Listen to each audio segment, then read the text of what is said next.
아파트에서는 이제 상가주분들이 저희 이제 집행부와 저희 스트레이트즈한테 가장 많이 이제 하신 질문들을 좀 추려가지고 준비해 왔는데요.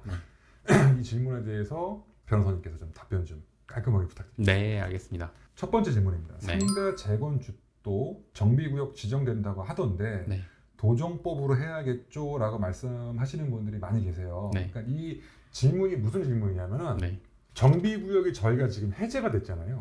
해제가 됐는데 저희 상가 토지만 다시 정비구역을 지정해서 상가 재건축을 진행해야 되지 않냐라는 질문이세요.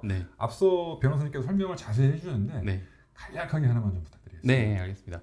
일단 제가 도정법과 집합건물법의 두 가지 차이점에 대해서 앞에서 말씀드린 적이 있잖아요. 그래서 그 도정법에 따라서 정비구역 지정이 되기 위한 요건으로 핵심적인 두 가지 세대수 요건과 면적 요건이 있다 말씀드렸는데, 그러면 저희가 말씀드린 것처럼 도정법에 따라서 진행하고 싶으면 도정법에 맞아야 되는데, 도정법에서는 기존 세대수 200세대, 이 세대는 이제 실제 거주하는 그런 세대를 말하는 거고요. 그러면 부지 면적도 1만 제곱미터 이상이라고 두 가지 말씀드렸는데, 저희 1단지 종합상가는 기존 세대 수가 없죠. 두 번째로는 부지 면적도 제가 알기로는 이제 4,407제곱미터 정도라서 그럼 당연히 기준이 되는 10,000제곱미터보다 훨씬 이다라는 상황이라 도정법에 따라 정비구역이 지정돼서 하는 것도 불가능하다는 말씀드릴 수 있습니다.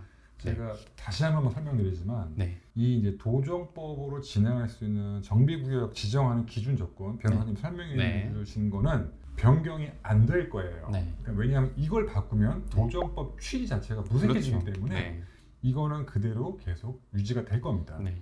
하지만 이제 도정법 내에서 이제 좀 어떤 거를 좀 간소화한다든지 또 변화되는 세상의 뭐 사회적인 현상 때문에 약간의 뭐 법령의 일부 개정이 될 수도 있잖아요. 근데 이 근간은 바뀌지 않을 거예요. 그럼요. 그리고 또 하나 이제 또 여쭤보시는 게 도정법으로만 재건축을 해야지 상가주분들이 굉장히 큰 이득을 보고 재건축 사업이 되게 안전하다라고 생각을 하시는 분들이 더러 계세요. 그래서 요거는 좀 논외, 번외인데 도정법으로 모든 재건축을 도정법으로만 해야지 안전하고 재건축을 이제 그 구성원들 있지 않습니까? 상가주라든지 이런 분들이 더 뭐 이득이 많을까요?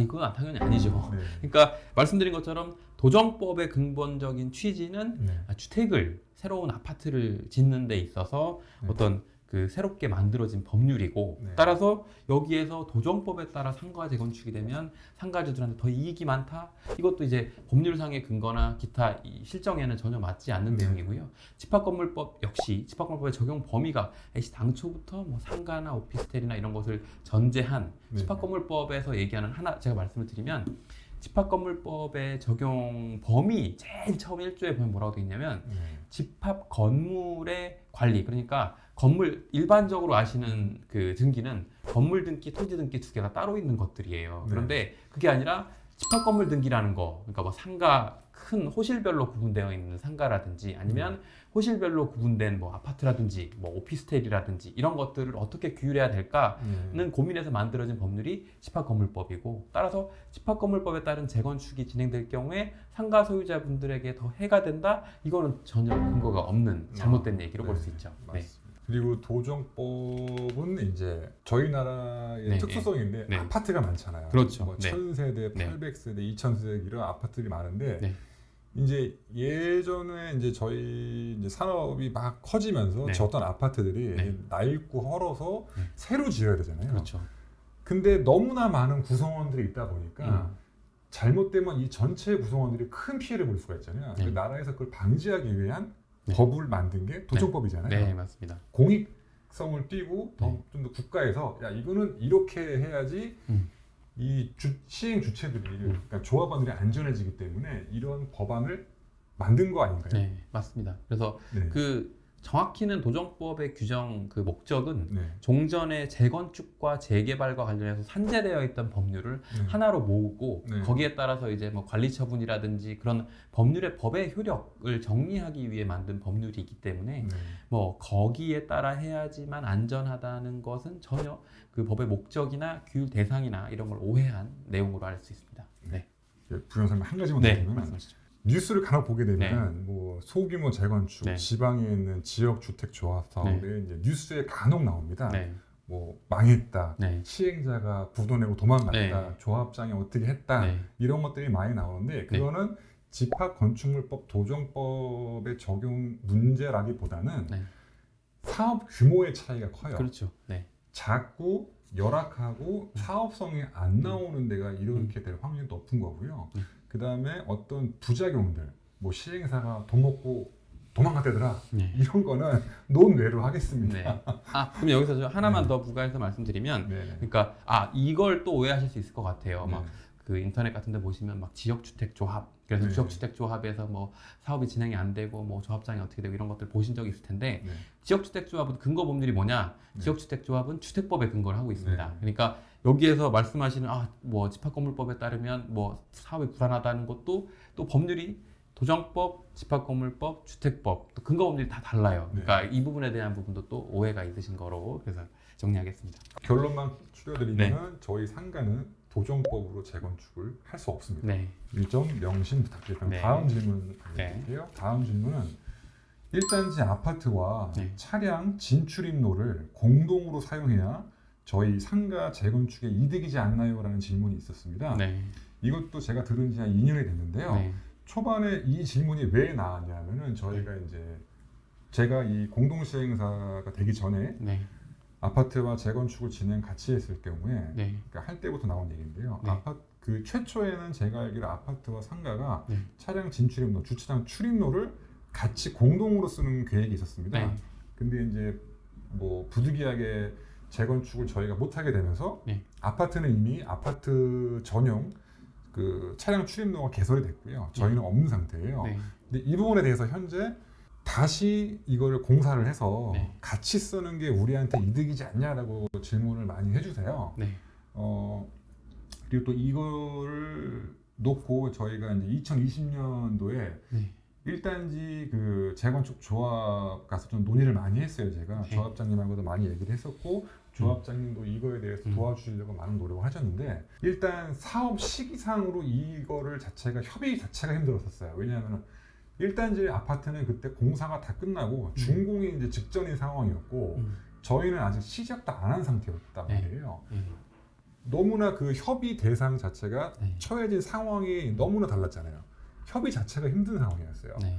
협의를 하려면 적어도 저희가 재건축을 진행할 수 있는 바로 목 앞에 있든지 아니면 저희가 어떤 조건을 제시를 하든지 이런 것들이 선행돼야 되는데 그런 것들이 맞지가 않았기 때문에 협의 자체가 많이 어려웠고요.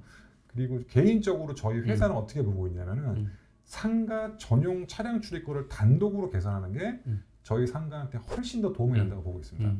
지금 저희는 그렇게 보고 있고 집행부, 상가 재건축위원회 구성원 분들도 저와 생각이 같으세요. 왜냐하면은 옆집이 쉽게 설명해서 옆집이랑 저희랑 이제 같이 담을 맞대고 사는데 제가 변호사님 집에 종속적인 관계가 좋을까요? 아니면 독립적인 주체가 되는 게 좋을까요? 당연히 그 후자가 좋죠. 네. 그러니까 저희 집 들어갈 때 변호사님 때 대문 반을 걸쳐 들어와야 되잖아요.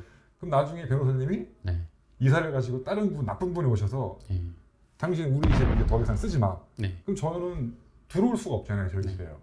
그런 상황이 될 수도 있어요. 그래서 제가 계속해서 설명드리는 게 법으로 지구단위 계획 변경을 통해서 저희 차량 출입로를 단독으로 상가 전용으로 만들 수 있으면 그게 제일 좋습니다라고 설명을 드리는 이유입니다. 그러면 변호사님께서 보시기에 아파트랑 그러니까 뭐 이제 실무에서 보실 때 어떤 소송이라든지 민사적인 거 많이 보실 때 이런 경우들 많이 있잖아요. 서울에요. 상가랑 아파트는 공동으로 쓰는데 아파트 입주민 대표형이나 이런 데에서 뭐 지료 도로 사용료를 내라 아니면 쓰지 마라 주차장 문제 이런 걸로 좀 굉장히 트러블이 많잖아요. 그건 좀 어떻게 좀 아시는 게 하나도 있을까요? 네, 가장 최근에 이제 대법원에서 판결이 난 게 하나가 있었어요. 뭐냐면 대단지 아파트가 있고 단지 내 상가가 있었어요. 근데 그 여기 당초에 얘기했던 것과 달리 아파트가 이제 재건축으로 이제 완성이 되고 나니까 어떤 문제가 생겼냐면 이제 아파트 쪽과 상가 쪽에 얘기했던 주차장 공간과 관련해서 다툼이 벌어진 거예요. 그러니까 이때 어떻게 해결이 됐냐면 부지가 넓고 당연히 힘이 더 센 아파트 쪽에서 우리 아파트 소유자들만 주차장을 쓸 수 있어 이렇게 주장을 하고 그에 대한 뭐 출입 차단기에 대한 관리도 이제 일방적으로 아파트 쪽에 등록된 차량만 출입을 허용하고 등록되지 않은 차량은 출입을 불허해버리는 상황이 벌어졌고요. 이거 관련해서 이제 상가 소유자들과 아파트 소유자들이 이제 분쟁이 벌어져서 상가 소유자들이 야 우리도 같은 단지고 구분 소유자인데 왜 우리는 권리가 없어? 라고 하는 사항을 주장을 했는데 최종적으로는 이 소송에서 상가 소유자들이 패소가 됐어요. 그러니까 극단적으로 말씀드리면 이와 같은 상황이 과천주공 1단지 아파트와 과천주공 1단지 상가위원회가 같은 입출입로를 사용을 하게 되면 그 관리 주체가 아파트에서 임명한 그 뭐 관리자가 입구에 있고 뭐 차량 등록이라든지 그런 사소한 부분까지 기본적으로는 그 1단지에서 허락을 받아야 되는 상황이 되고 만약에 이게 어떤 분쟁이 생겼을 경우에 그 1단지 쪽에 출입을 심지어 상가 소유자가 아닌 상가 이용자들을 못 들어오게 막아버리면 당연히 상가 소유자들이나 상가 임차인들 입장에서 손님들이 못 들어오는 상황이 생길 수가 있는 거죠. 그러니까 거기에 대한 관리 주체 권한을 받고 입출입로가 따로 생긴다면 그건 뭐 더 고려할 것도 없이 상가 소유자분들께 당연히 유리한 거죠. 좋은 말씀 감사하고요. 근데 이게 종종 발생이 돼요. 다른 뭐 지방에서도 그렇고 서울에서도 그렇고 이런 것들은 많이 문제가 됐었고요. 그다음에 더군다나 저희가 이거를 좀 하기 어려운 게 뭐냐면은 아파트 입주민 지금 거기가 1,500세대가 조금 넘는데 1단지가요. 거기 과반수 이상의 동의를 받아야 되고 입주자 대표회랑 협의를 해야 되는데 그게 쉽지 않을 거예요. 현실적으로 봤을 때 1,500세대 과반수 이상의 동의를 받는 것 자체가 많이 어려울 거고요. 그 다음에 아파트에서 어떠한 조건을 제시할지도 저희는 알 수가 없어요. 그래서 이거는 저희가 이제 재건축을 할 때 아예 배제를 한 거예요. 그러니까 공동보다는 단독 저희 상가 전용 출입구를 하는 게 좋다는 거고요. 요건 제가 지도로 조금 더 설명을 드리겠습니다. 기획 도면이라고 해서 재건축을 할 때 이제 상가를 어떤 식으로 짓겠습니다라고 이제 계획안을 짜는 게 있습니다. 보게 되면은 이쪽 부분이 아파트 1단지 아파트예요.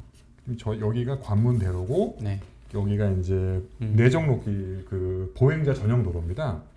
지금 저희가 이 노란색 부분이 그 상가 이제 차량 출입로인데요. 아파트 대지 경계랑 바짝 붙여 있죠. 처음에는 저희가 이렇게 계획을 했어요. 안 될 걸 알면서도 한 이유가 뭐냐면은 지자체에 이런 계획안을 낼 때 그 사람들이 어떻게 좀 바라보는지 확인차 이렇게 해놓은 건데요.